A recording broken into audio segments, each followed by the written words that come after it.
इस वीडियो को लाइक करें, हमारे चैनल को सब्सक्राइब करें, बेल आइकन जरूर प्रेस करें हमारी न्यू वीडियो सबसे पहले देखने के लिए।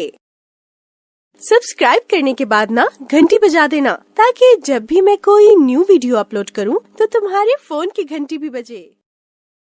इस वीडियो को लाइक। जय हिंद, जय भारत, वंदे मातरम। सभी का स्वागत, अभिनंदन। अपने YouTube चैनल पर हम पढ़ रहे हैं कक्षा 10 के राजस्थान का इतिहास एवं संस्कृति में छठा अध्याय पढ़ रहे थे। राजस्थान में स्थापत्य एवं शिल्प के विविध आयाम, जिसके अंतर्गत पिछली क्लास में अपन ने राजस्थान में नगर विन्यास, स्थापत्य और भवन शिल्प को पढ़ा था। उसके बाद में दुर्ग शिल्प में अपन ने दुर्गों के प्रकार और कुछ दुर्गों के बारे में बात कर ली थी। उसके आगे वाले जो बचे हुए दुर्ग है उनको आज कंप्लीट करने जा रहे हैं। आज कंप्लीट करेंगे। तो कौन कौन से अपन ने दुर्ग देख लिया था, उसके अपन बात करते हैं।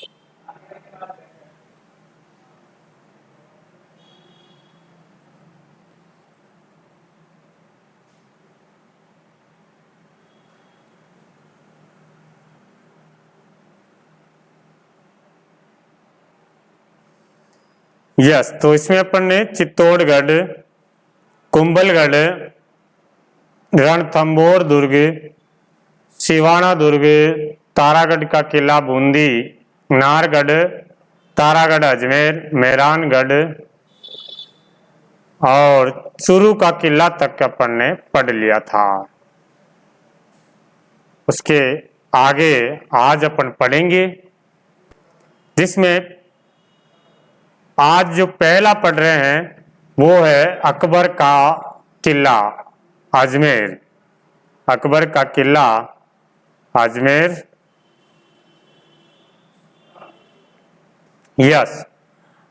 अकबर का किला, अकबर का जो दुर्ग है वो कहाँ है, तो अजमेर में है। सभी को पता है अपने को।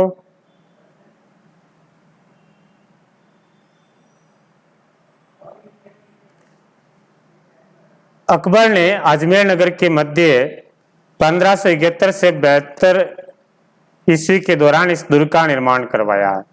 तो अकबर ने ये किला कब बना रहा है, तो 1571-72 में इस किले का निर्माण करवाया है। और इसे अकबर का दौलत खाना, सब जानते हैं अकबर का दौलत खाना कहते हैं, और अकबर के मैगजीन भी कहते हैं इसको। अकबर की मैगजीन किस दुर्ग को कहते हैं, अकबर का किला है। ये राजस्थान का एकमात्र दुर्ग है जो मुस्लिम दुर्ग स्थापत्य पद्धति से बनाया गया है। यह प्रश्न भी पूछा हुआ है, राजस्थान का एकमात्र ऐसा कौन सा किला है जो पूर्ण रूप से मुस्लिम स्थापत्य पद्धति से बनाया हुआ है, तो अकबर का किला मैगजीन फोर्ट के नाम से जिसे जानते हैं। ठीक है। 1576 में महाराणा प्रताप के विरुद्ध जो हल्दी घाटी का युद्ध हुआ था, उस युद्ध की रूपरेखा इसी दुर्ग में बनाई गई थी। तो प्रश्न आ जाए कि महाराणा प्रताप के विरुद्ध या हल्दी घाटी के युद्ध की अंतिम रूपरेखा अकबर ने किस किले में बनाई थी, तो अकबर के किले में ही बनाई थी। ठीक है। और ब्रिटिश राजदूत सर थॉमस रो जब भारत आया था, तो मुगल सम्राट जहांगीर को अपना परिचय इसी दुर्ग में दिया था। सर थॉमस रो ने जहांगीर के समय आया और उन्होंने जो अपना परिचय दिया वो अकबर के किले में दिया। और बाद में जहांगीर ने अंग्रेजों को भारत में व्यापार करने की जो अनुमति दी थी 1616 में, वो भी इसी अकबर के किले में दी गई थी। तो यहीं पर तो सर थॉमस रो से मुलाकात होती है। और इसी दुर्ग में जनवरी 1616 में अंग्रेजों को भारत में व्यापार करने की अनुमति जहांगीर ने इसी दुर्ग से दी है। बाद में 1810 में अंग्रेजों ने इस किले पर अधिकार कर लिया और अपना शस्त्रागार यानी मैगजीन बना लिया है। तो ये देखा था अपने अकबर का किला। इसमें जो जो बातें हैं सारी अपने को याद रखनी है, प्रतियोगिता परीक्षाओं के लिए पूछा जाता है इनमें से। तो क्या क्या याद रख सकते हैं? अकबर का दुर्ग अजमेर में, ये सभी को पता है। कब बनाया गया? 1571-72 में। और अकबर का दौलत खाना, अकबर की मैगजीन एकमात्र मुस्लिम स्थापत्य पद्धति से बनाया हुआ है।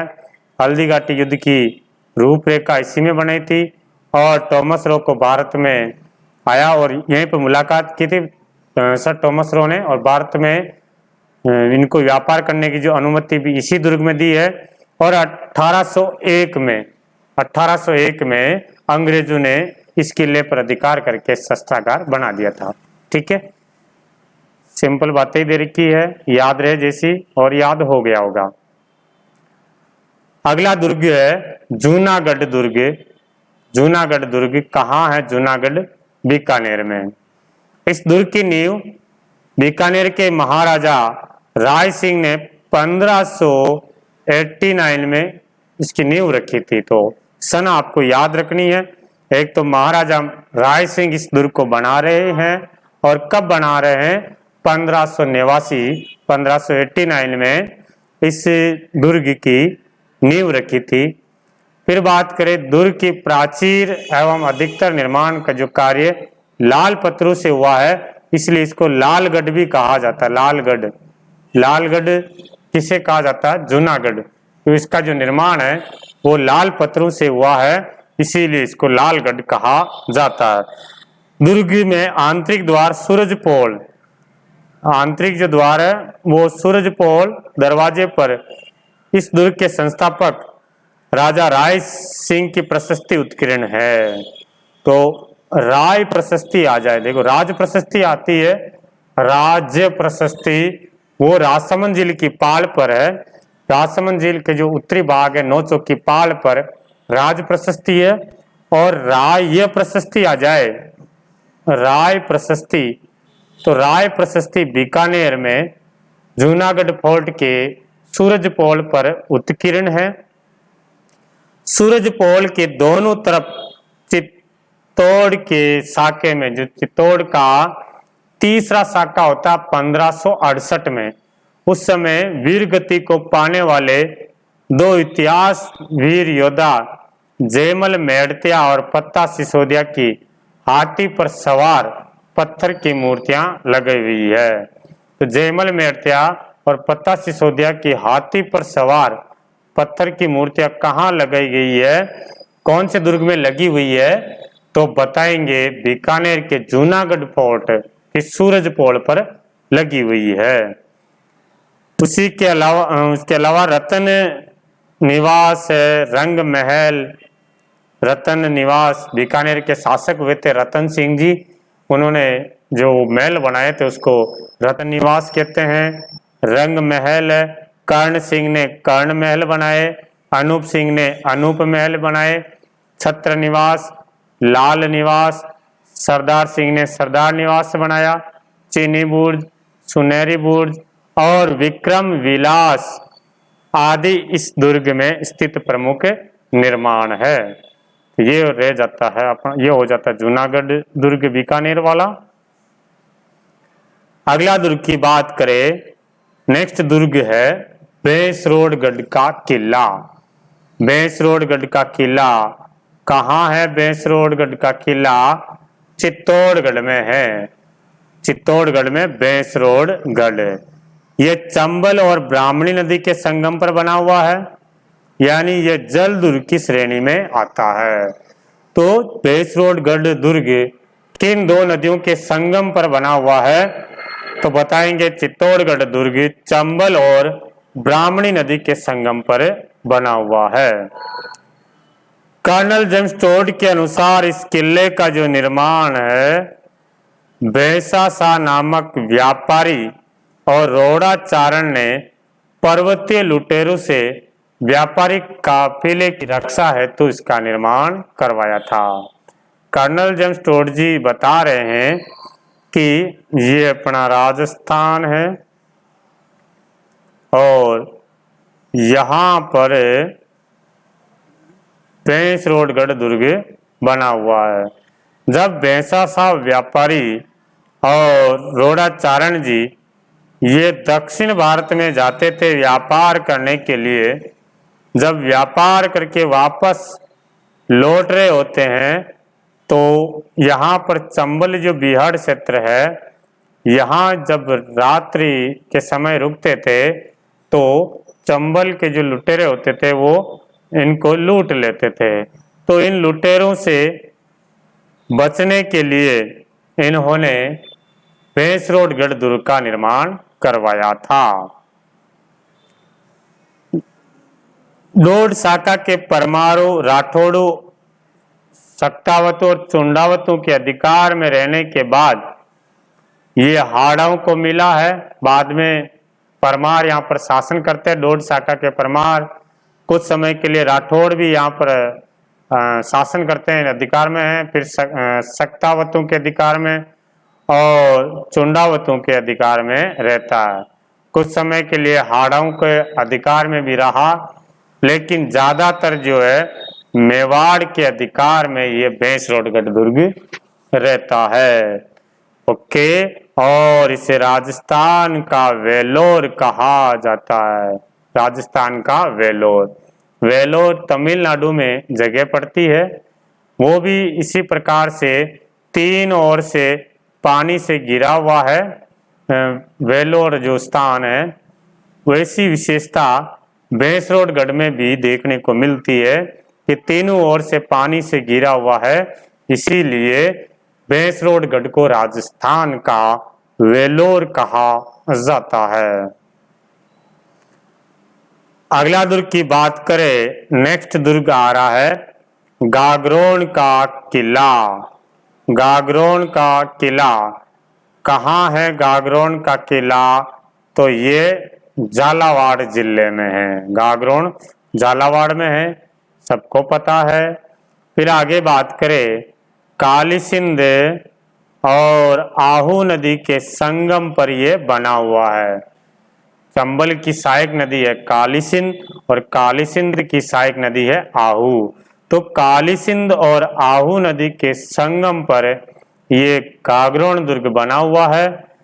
तो ये हो जाता है जल दुर्ग की श्रेणी में।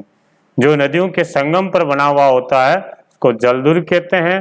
तो गागरोन दुर्ग भी जल दुर्ग की श्रेणी में आता है। इसके निर्माण की बात करें तो निर्माण 11वीं शताब्दी में डोड परमाणु के द्वारा इसका निर्माण होता है।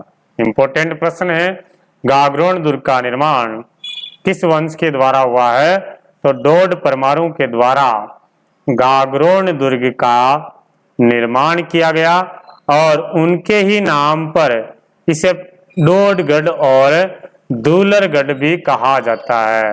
ये प्रश्न प्रतियोगिता परीक्षाओं में जरूर पूछा गया है और आगे भी पूछा जाएगा कि दूलरगढ़ या डोडगढ़ के नाम से कौन सा दुर्ग जाना जाता है। तो डोडगढ़ डोड परमाणु के द्वारा बनाया गया है, इसलिए इसको डोडगढ़ और दूलरगढ़ के नाम से जाना जाता है। गागरोन का किला। उसके पश्चात यहाँ पर खींची चौहानों का अधिकार हो जाता है। खींची चौहान यहाँ पर अधिकार करते हैं, जिसमें अचलदास खींची की वीरता यहाँ से याद दिलाती है गागरोन से। 1423 ईस्वी में मांडू के सुल्तान होशंग शाह से लड़ते हुए अचलदास खींची वीरगति को प्राप्त हो गए थे। इस समय गागरोन का पहला शाखा होता है। गागरोन दुर्ग का पहला शाखा कब हुआ? 1423 ईस्वी में। कौन थे शासक? तो अचलदास खींची थे। अचलदास खींची और जो होशंग शाह के बीच में जो युद्ध होता है, इस युद्ध का वर्णन अचलदास खींची वचनिका में मिलता है। बताओ देखिए कमेंट में अचलदास खींची वचनिका किसने लिखी है? ठीक है, आप कमेंट करके बताना मुझे कि अचलदास, क्वेश्चन लिखना, अचलदास खींची वचनिका के लेखक ये हैं। तो पहला साका होता 1423 में, दूसरा इसमें नहीं दिया है, हालांकि फिर भी आप ध्यान रखना, दूसरा साका जो 1444 में पलहनसी के समय होता है, पलहनसी के समय होता, 2 साके होते हैं।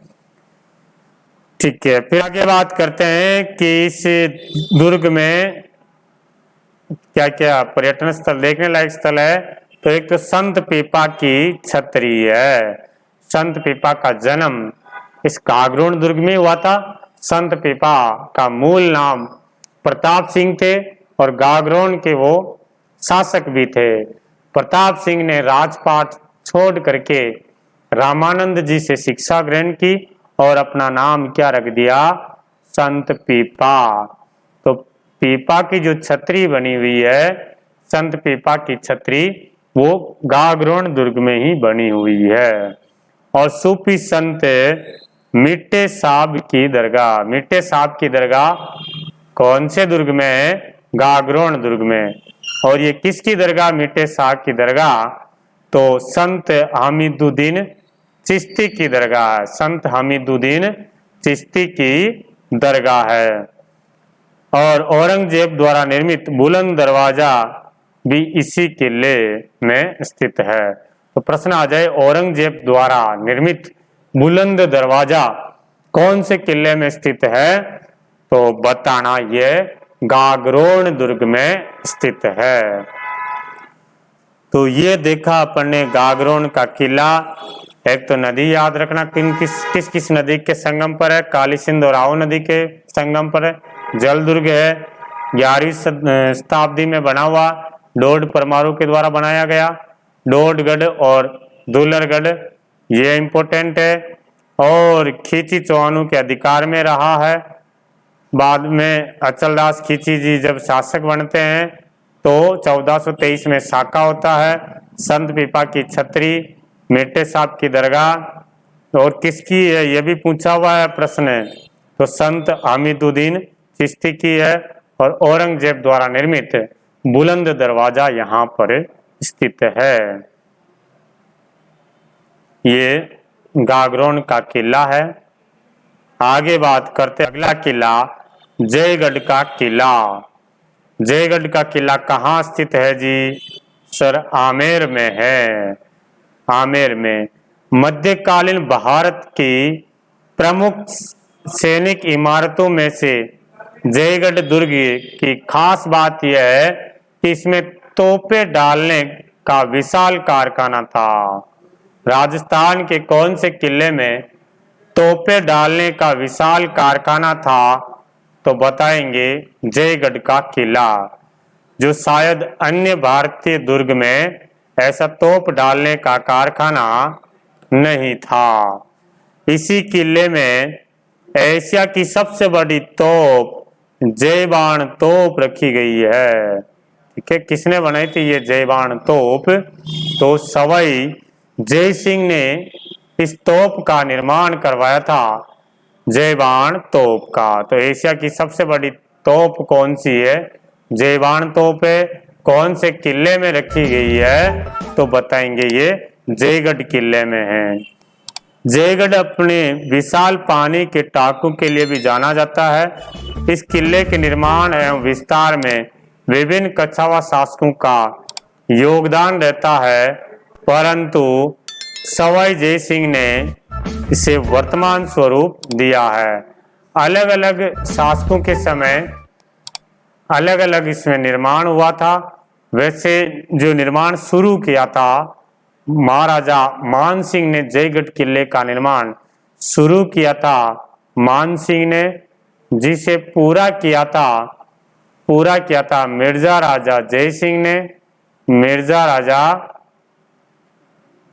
राजा जय सिंह ने इसे पूरा किया था और सवाई जय सिंह ने वर्तमान स्वरूप दिया था।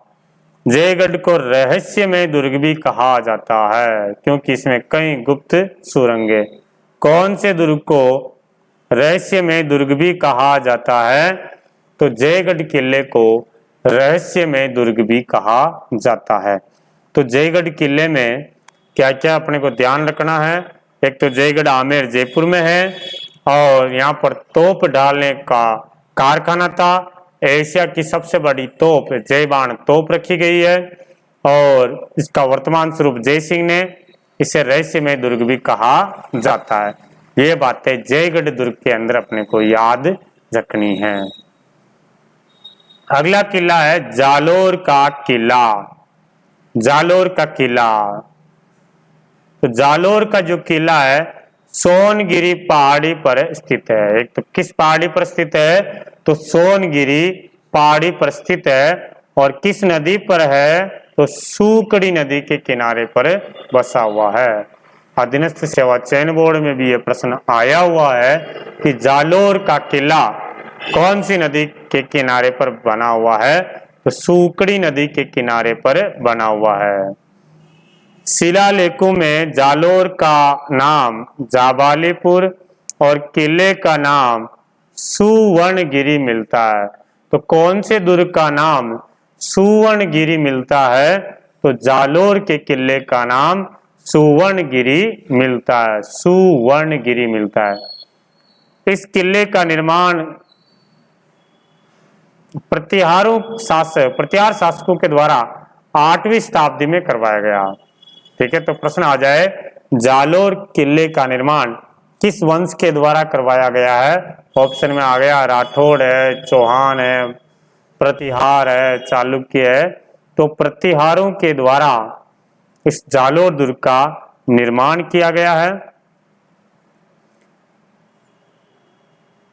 किले के भीतर बनी तोपखाना मस्जिद है जो पूर्व में परमार राजा बोझ द्वारा निर्मित संस्कृत पाठशाला थी। यहाँ पे पहले संस्कृत पाठशाला थी और किसने बनाई थी संस्कृत पाठशाला, परमार शासक बोझ ने बनाई थी।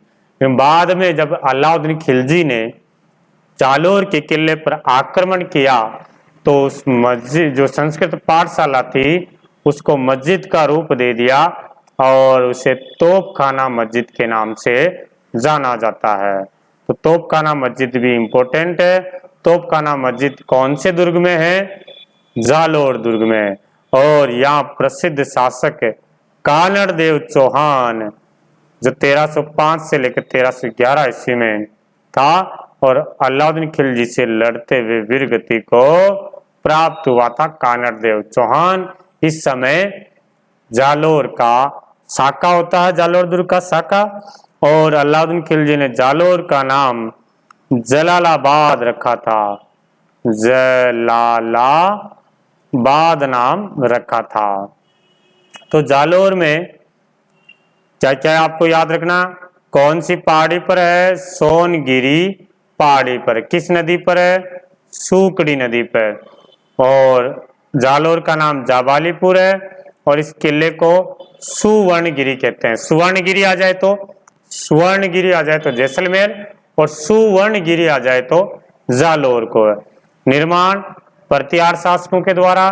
तोप मस्जिद का ध्यान रखना, तोप मस्जिद के स्थान पर पहले संस्कृत पाठशाला थी। किसने बनाई थी, परमार राजा बोझ ने बनाई थी। और कानड़ देव चौहान का जो बलिदान है, वीरगति को प्राप्त हुए, वो भी ध्यान रखना। कानड़ देव चौहान कहाँ के शासक थे, जालोर के शासक थे। आगे बात करते हैं जैसलमेर का किला। स्वर्ण नगरी, राजस्थान की स्वर्ण नगरी किसे कहते हैं, जैसलमेर का किला।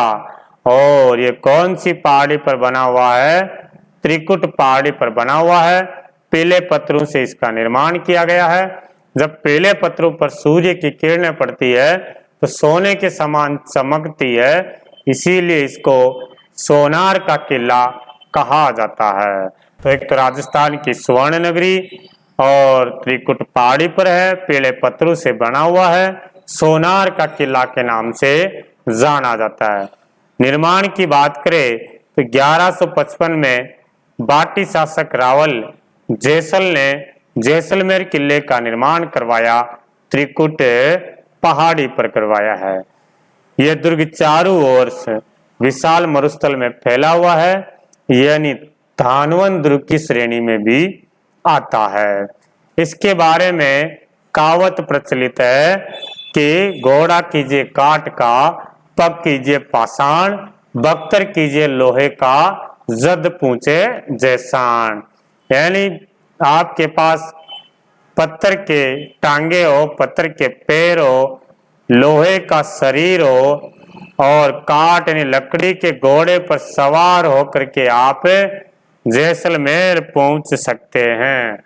तो जैसलमेर में पहुंचने के लिए पत्थर की टांगे होनी चाहिए, लोहे का शरीर होना चाहिए और लकड़ी का घोड़ा होना चाहिए। दूर से देखने पर यह किला पहाड़ी पर लंगर लिए हुए जहाज के समान प्रतीत होता है। ऐसा कौन सा किला है जिसको दूर से देखने पर लंगर लिए हुए जहाज के समान दिखाई देता है? तो बताएंगे जैसलमेर का किला। इस किले को कारीगरों ने चुने के स्थान पर बड़े बड़े पीले पत्थरों को परस्पर जोड़ करके खड़ा किया गया है। ऐसा कौन सा दुर्ग है जिसके निर्माण में चूने के प्रयोग की जगह पर पत्थरों को जोड़ करके बनाया गया है? तो जैसलमेर। चूने का कहीं भी प्रयोग नहीं किया गया, पत्थरों की कटाई इसी प्रकार की गई कि पत्थर उसके ऊपर दूसरा पत्थर रख करके बनाया गया है। किले के अंदर बने प्राचीन एवं भव्य मंदिर पार्श्वनाथ और ऋषभ देव का मंदिर है। पार्श्वनाथ और ऋषभ देव जी का मंदिर है। अपने शिल्प एवं सौंदर्य के कारण आबू के देलवाड़ा जैन मंदिरों की ये बराबरी करते हैं। जैसलमेर के पार्श्वनाथ और ऋषभ देव जी का मंदिर। किले के महलों में बात करें तो रंग महल है, मोती महल है, गज विलास है। रंग महल, मोती महल, गज विलास और जवाहर सिंह जी ने जवाहर विलास का निर्माण करवाया था। ये बने हुए जवाहर विलास। और यही किले की प्रसिद्धि इसके दुर्लभ और प्राचीन पांडुलिपियों के संग्रहालय के कारण भी रहे हैं। तो प्रश्न आ जाए, प्राचीन पांडुलिपियां कौन से दुर्ग में रखी गई है? तो बता देना, जैसलमेर में रखी गई है। आगे बात करते हैं लोहागढ़। लोहागढ़ कहाँ है? लोहागढ़ भरतपुर जिले में है। लोहागढ़ भरतपुर के राजा जाट राजाओं की वीरता एवं शौर्य गाथाओं को अपने में समेटे लोहागढ़ का किला अजेयता और सुदृढ़ता के लिए विख्यात है। तो लोहागढ़ दुर्ग के निर्माण की बात करें तो लोहागढ़ दुर्ग का जो निर्माण है महाराजा सूरजमल जाट ने 1733 ईस्वी में 1733 में सूरजमल जाट के द्वारा लोहागढ़ दुर्ग का निर्माण किया जा रहा है। लोहागढ़ को पूर्व स्थिति में जो कच्ची गड्डी को विकसित करे यहाँ पर नया यानी वर्तमान रूप दिया गया। किले के प्रवेश द्वार पर अष्टधातु से निर्मित कलात्मक और मजबूत दरवाजा आज भी वीरता की कहानी कहता है। 1765 में जब सूरजमल जाट के पुत्र जवाहर सिंह दिल्ली पर आक्रमण किया और दिल्ली के लाल किले पर लग रहे थे अष्टधातु दरवाजों को वहां से दिल्ली के लाल किले को जीत करके अष्टधातु दरवाजे को लाया और लोहागढ़ दुर्ग में स्थापित करवाया था। ये जो अष्टधातु जो दरवाजे हैं ये मूलतः चित्तौड़ के किले में थे। चित्तौड़ के किले से फिर अलाउद्दीन खिलजी इनको आगरा ले जाता है और आगरा से फिर शाहजहां ने जब लाल किला बनाया था तो लाल किले पर लगा दिया और फिर जवाहर सिंह ने लाल किले से भरतपुर लेकर के आ गया और भरतपुर में लोहागढ़ दुर्ग में इन अष्टधातु दरवाजे को स्थापित करवाया। इस दरवाजे को महाराजा जवाहर सिंह ने 1765 में दिल्ली से विजय करके लाए थे। इस किले की अभेद्यता है नहीं जीत पाने के कारण इसकी चौड़ी दीवारें हैं, चौड़ी दीवारें हैं। किले के बाहरी दीवारें मिट्टी की बनी हुई है, जिसके चारों ओर गहरी खाई भी है। ये किला है, बाहर दूर जो दो बड़ी मिट्टी की दीवारें बनाई हुई है जिसमें रेत भरी हुई है, और उसके पास में यहाँ पर खाई खोदी हुई है, इसलिए ये पारिक दुर्ग की श्रेणी में भी आता है। तो जो भी आक्रमणकारी आएगा इस खाई से दूर से जब तोपे वगैरह चलाएगा, बम वगैरह, तो वो मिट्टी में क्या हो जाते हैं, पुष्ट हो जाते हैं, चल नहीं पाते हैं। जो चारों ओर जो खाई बनी हुई है, खाई में मोती झील से सुजान गंगा नहर का पानी भरा जाता है। सूरजमल जी जाट ने जब किला बनवाया था तो उन्होंने किले के चारों ओर खाई खोदवाई और खाई के अंदर पानी भरवा दिया। पानी कहाँ से लाया गया? मोती झील से। मोती झील में सुजान गंगा नहर निकाली गई है। सुजान गंगा नाम सूरजमल जी का जो मूल नाम है वो सुजान सिंह था। सुजान सिंह के नाम पर सुजान गंगा नहर नाम रखा गया है। अंग्रेज अधिकारी लॉर्ड लेक 1805 में अपनी विशाल सेना और तोपखाने के साथ 5 बार लोहागढ़ दुर्ग पर चढ़ाई की थी। कितनी बार? 5 बार। परंतु हर बार उनको हार का ही सामना करना पड़ा, असफल रहा था। इस किले में किशोरी महल और किशोरी महल सूरजमल जी की पत्नी किशोरी देवी ने किशोरी महल का निर्माण करवाया। दिल्ली विजय के उपलक्ष्य में जवाहर सिंह ने जवाहर बुर्ज का निर्माण करवाया। कोठी कास, वजीर की कोठी, दादी माँ का महल, गंगा मंदिर है और लक्ष्मण जी का मंदिर है। लक्ष्मण जी का मंदिर भरतपुर में है, लोहागढ़ दुर्ग में है। तो ये देखा अपन ने लोहागढ़ दुर्ग और अन्य कौन कौन से किले हैं। उपयुक्त दुर्गों के अलावा बयाना का किला भरतपुर में है, तिमनगढ़ का दुर्ग करौली में, मारवाड़ सोजत पाली में, कुचामन का किला नागौर में, पूर्व जयपुर रियासत के सिवाड़, कालक, काकोड़, खंडार के किले, हाड़ौती का शेरगढ़ बारा में, सिरोही का बसंतगढ़ दुर्ग, सीकर का लक्ष्मणगढ़ दुर्ग भी स्थापत्य और बनावट के कारण उल्लेखनीय है। तो उसमें वैसे सभी दुर्गों की बहुत कम डिटेल इसमें दे रखी है, लेकिन इसमें जो चीज दे रखी है वो तो अपने को याद होनी ही चाहिए। 1-2 बार और आप इनको पढ़ना, आराम से याद हो जाएगा। ठीक है, तो मिलेंगे अब अगले वीडियो में। तब तक के लिए जय हिंद, जय भारत, वंदे मातरम।